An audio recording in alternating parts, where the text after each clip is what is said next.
जय हिंद। स्वागत है आपका प्राथमिक एजुकेशन पर।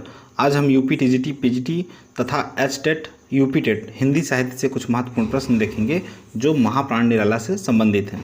1899 ईस्वी, स्थान बंगाल महिषादल, अभिभावक राम सहाय त्रिपाठी, पत्नी मनोहरा देवी तथा मृत्यु 15 अक्टूबर 1961। आइए शुरू करते हैं। प्रश्न, कुकुरमुत्ता, नए पत्ते, तुलसीदास किनकी कृतियाँ हैं? कुकुरमुत्ता, नए पत्ते तथा तुलसीदास किनकी कृतियाँ हैं? तो वह है महाप्राण निराला द्वारा लिखित कृतियाँ। कुकुरमुत्ता, अणिमा, नए पत्ते, बेला अर्चना और तुलसीदास की जो की रचना हुई थी 1938 में हुई थी। 1938 में हुई थी। अगला क्वेश्चन देखते हैं। पंचवटी प्रसंग काव्य के रचयिता कौन है? पंचवटी प्रसंग काव्य के रचयिता महाप्राण निराला है। अगर बात यहाँ होती केवल पंचवटी की तो इसके रचयिता होते मैथिली शरण गुप्त। लेकिन यहाँ बात की गई है पंचवटी प्रसंग काव्य के रचयिता कौन है, तो वह है महाप्राण निराला। अगला क्वेश्चन देखते हैं। अनामिका काव्य किसके द्वारा रचा गया है? अनामिका काव्य महाप्राण निराला के द्वारा लिखा गया है। अनामिका की रचना 1923 ईस्वी में हुई थी। 1923 ईस्वी में हुई थी महाप्राण निराला के द्वारा। परमिल किस कवि की रचना है? परमिल किस कवि की रचना है? तो परमिल महाप्राण निराला या सूर्यकांत त्रिपाठी द्वारा रचित रचना है जो 1930 में लिखी गई थी। 1930 में लिखी गई थी। अगला क्वेश्चन है, गीतिका के रचनाकार का नाम क्या है? गीतिका के रचनाकार का नाम महाप्राण निराला है और 1936 में गीतिका को लिखा गया था। यहीं से छायावाद लगभग आरंभ होता और यहीं मुंशी प्रेमचंद की मृत्यु 1936 ईस्वी में हुई थी। अगला क्वेश्चन है, निम्नलिखित में से कौन सी रचना निराला की नहीं है? झरना, परमिल, गीतिका, अनामिका, कौन सी रचना नहीं है? तो इसमें झरना नाम की जो रचना है वह निराला की नहीं है। यह रचना है जयशंकर प्रसाद की। किसकी? जयशंकर प्रसाद की। पेट पीठ दोनों मिलकर हैं एक, चल रहा लकोटिया टेक, इन पंक्तियों में व्यक्त की गई है। क्या व्यक्त किया गया है? तो इन पंक्तियों में व्यक्त किया गया भिक्षुक वर्ग की दयनीयता। सूर्यकांत त्रिपाठी निराला द्वारा रचित जो भिक्षुक नामक कविता है, भिक्षुक नामक कविता के शीर्षक से लिया गया है और इसमें भिक्षुक वर्ग की दयनीयता और उनके कष्टमय जीवन के बारे में निराला ने अभूतपूर्व वर्णन किया है। निराला का जन्म कहाँ हुआ था? निराला का जन्म बंगाल के महिषादल नामक गांव में हुआ था। ठीक है। अगला क्वेश्चन देखते हैं। साहित्यिक क्षेत्र में सर्वाधिक विरोध किसका हुआ है? साहित्यिक क्षेत्र में सर्वाधिक विरोध किसका हुआ है? तो वह हुआ है सूर्यकांत त्रिपाठी निराला का। निराला का जो व्यक्तिगत जीवन रहा है, निराला व्यक्तिगत जीवन में जितना विरोध सहे हैं, जिन परिस्थितियों का विरोध सहे हैं, उन्हीं परिस्थितियों के साथ साथ काव्य साधना के जीवन में भी उनको बहुत व्यापक विरोध सहना पड़ा। 1916 में इनकी जूही की कली लौटा दी गई थी। 1916 में लिखी गई जो जूही की कली है, इसको पहले लौटा दिया गया था। सरस्वती पत्रिका के संपादक महावीर प्रसाद द्विवेदी ने वापस कर दिया था, खारिज कर दिया था। लेकिन अपने स्वभाव में के पक्के, अक्खड़, मर्मस्त, जो मौला स्वभाव के हैं, फक्कड़ स्वभाव के हैं, उन्होंने सबकी उपेक्षा की और अपने काव्य जीवन में या काव्य साधना में लगे रहे और मुक्त छंद शक्तिशाली शिल्प या शिल्पकार के रूप में उभरे। तो उनके जीवन से सीखना चाहिए कि जीवन कितना भी हताश हो, हारा हुआ हो, कहीं ना कहीं, कभी ना कभी संसार इसके और समाज से मान्य करेगा और जीत विजय की होगी, मेहनत की होगी। अगला क्वेश्चन देखते हैं।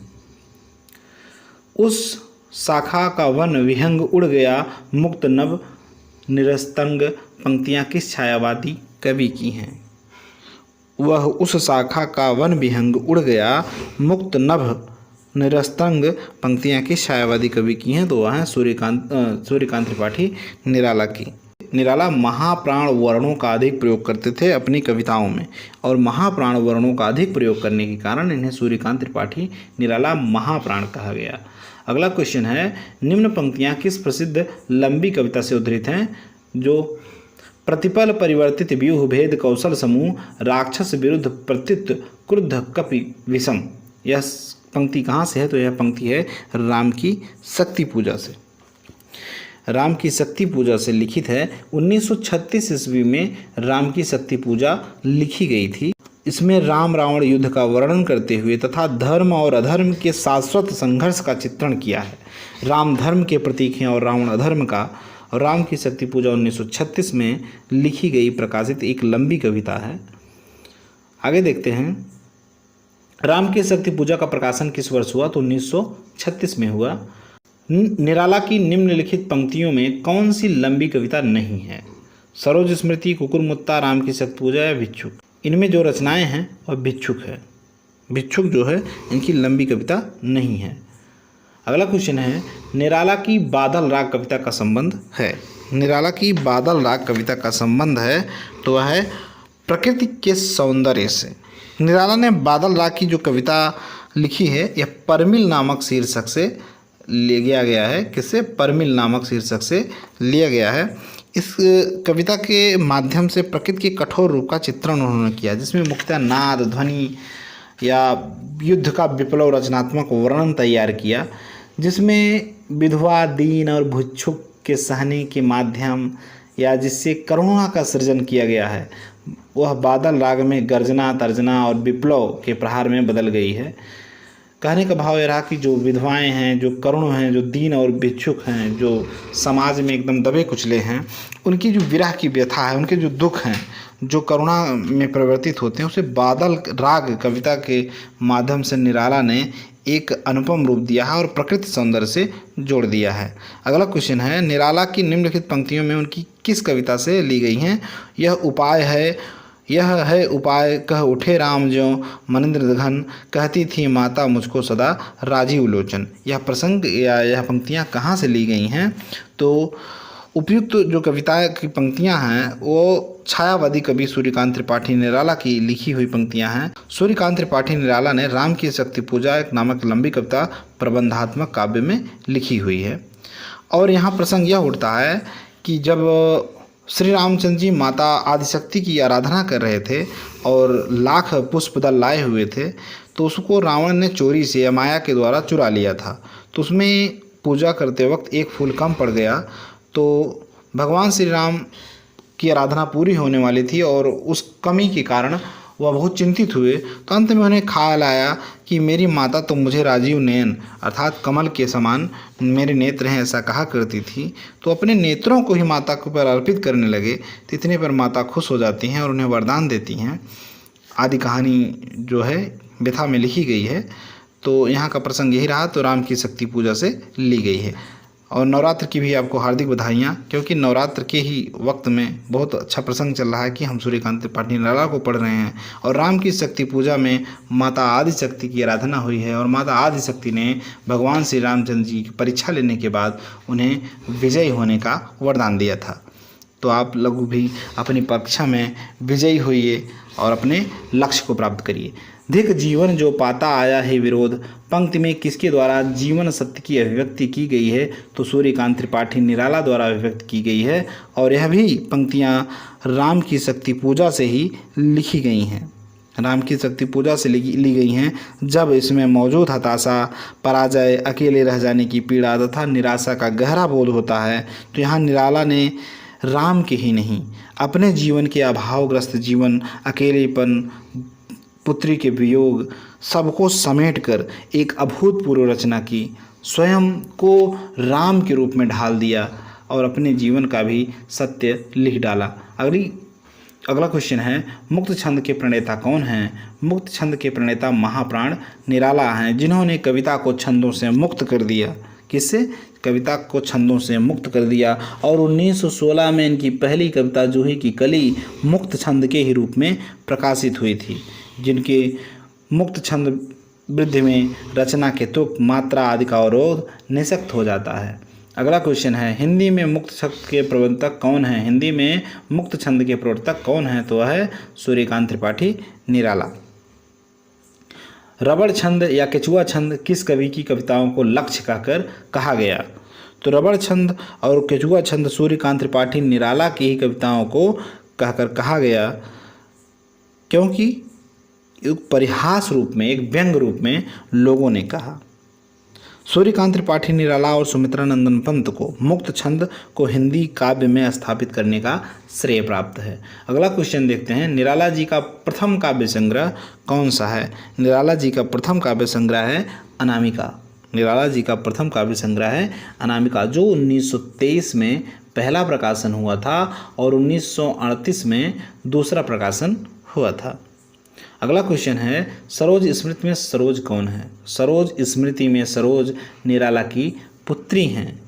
1935 में हिंदी साहित्य का प्रथम विरह काव्य लिखा गया सरोज स्मृति। 1935 में हिंदी साहित्य का प्रथम विरह काव्य लिखा गया था सरोज स्मृति।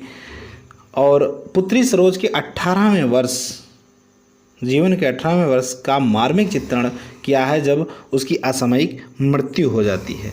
अगला क्वेश्चन है, निराला की अंतिम कविता है। निराला की अंतिम कविता है तो वह है पत्रोकंठित जीवन का विष बुझा हुआ है।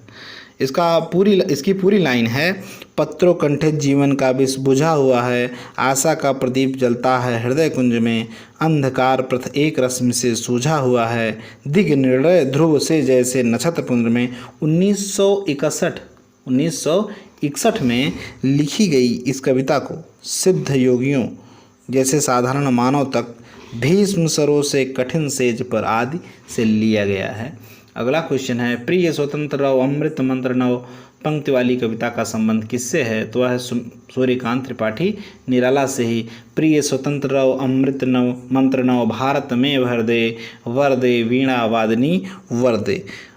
यह सूर्यकांत त्रिपाठी निराला की अमर कृति है, जिसमें महावीणा वादनी की वंदना करते हुए उन्होंने अपने मुक्त छंद के अंतर्गत वरदे वीणा वादनी वरदे शीर्षक को प्रकाशित किया और निराला जी के काव्य में यह महत्वपूर्ण योगदान रहा। इसी कृत के कारण हमेशा याद किए जाएंगे। जब जब भी माँ वीणा वादनी की इस लाइन से पूजा होगी, इस प्रसंग से पूजा होगी, तब तब निराला याद किए जाएंगे, जो इनकी अमर रचना है।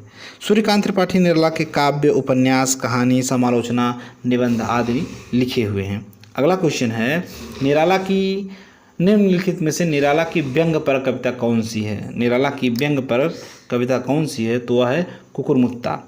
1942 में लिखी गई कुकुरमुत्ता नामक जो कविता है वह व्यंगपरक है। इसमें मूल स्वर प्रगतिवाद का है और यह निराला के काव्य संकलन नए पत्ते में संकलित है। इसमें मजदूर वर्ग और पूंजीपति वर्ग के जो विरोधाभास है वह व्यंग के रूप में दिखाया गया है।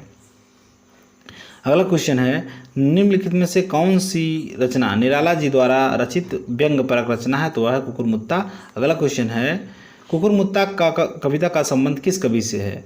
तो वह है सूर्यकांत त्रिपाठी निराला। अगला क्वेश्चन है, छायावाद को स्थूल के प्रति सूक्ष्म का विद्रोह किसने कहा है? तो छायावाद को स्थूल के प्रति सूक्ष्म का विद्रोह कहा है डॉक्टर नागेंद्र ने।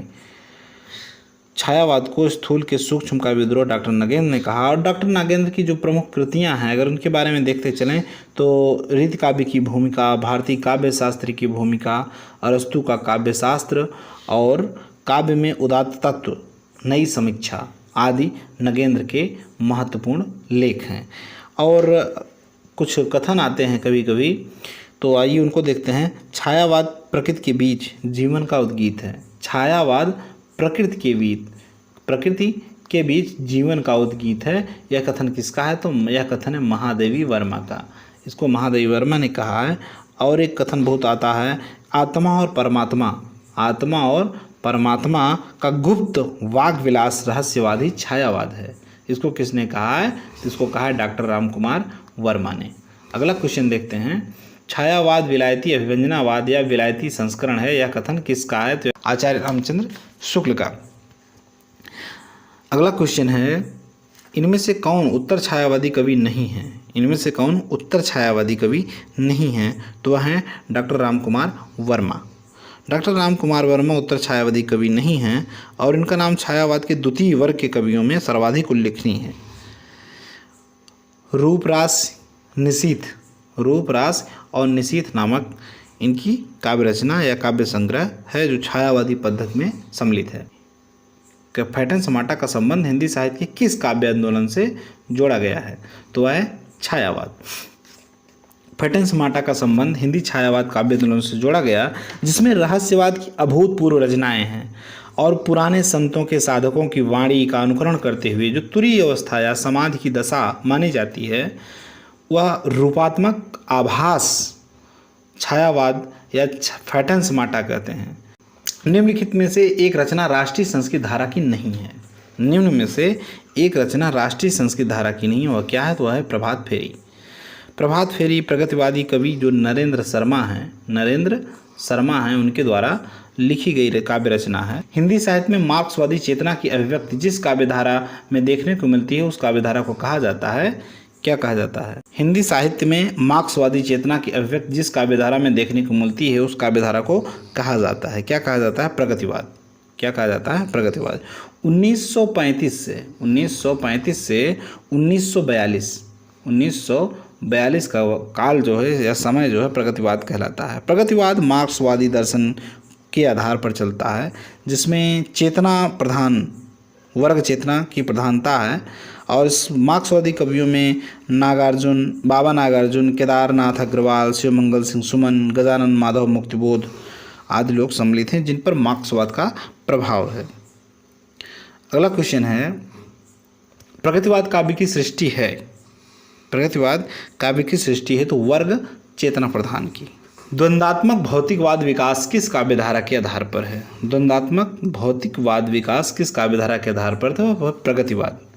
प्रगतिवाद और का उदय छायावाद के समाप्त काल के बाद होता है और 1936 के आसपास शुरू हो जाता है। 1936 के आसपास शुरू हो जाता है, जिसमें सामाजिक चेतना का आरंभ होता है और यह मार्क्सवादी दर्शन पर द्वंदात्मक भौतिकवाद आलोचक या सामाजिक चेतना के भावबोधों को अपना लक्ष्य बनाकर चलता है। राजनीति दास्ता देश में एक ओर पूंजीवाद और सामंतवाद की शोषक शक्तियों को प्रश्रय दे रही थी, दूसरी ओर जनमानस में या जन सामान्य में भयावह गरीबी, अशिक्षा, असुविधा, स्वास्थ्य समस्या आदि पनप रही थी और इसकी अपमान की जैसी सृष्टि हो रही थी। साहित्य में भी इसका प्रभाव पड़ा और जिसमें प्रगतिवादी साहित्य का आंदोलन आरंभ हुआ। 1935 में लगभग प्रोग्रेसिव राइटर्स एसोसिएशन, जो प्रगतिशील नामक संघ की स्थापना हुई, उसमें अधिवेशन हुआ, जिसमें 1936 में सज्जाद जहीर और डॉक्टर मुल्कराज ने आनंद ने अनेक प्रयत्न किए, इसमें कई शाखाएं खुली। तो इनके बारे में अगली वीडियो में विस्तृत अध्ययन करते हैं। अगला प्रश्न देखते हैं, प्रगतिवाद का आधार है।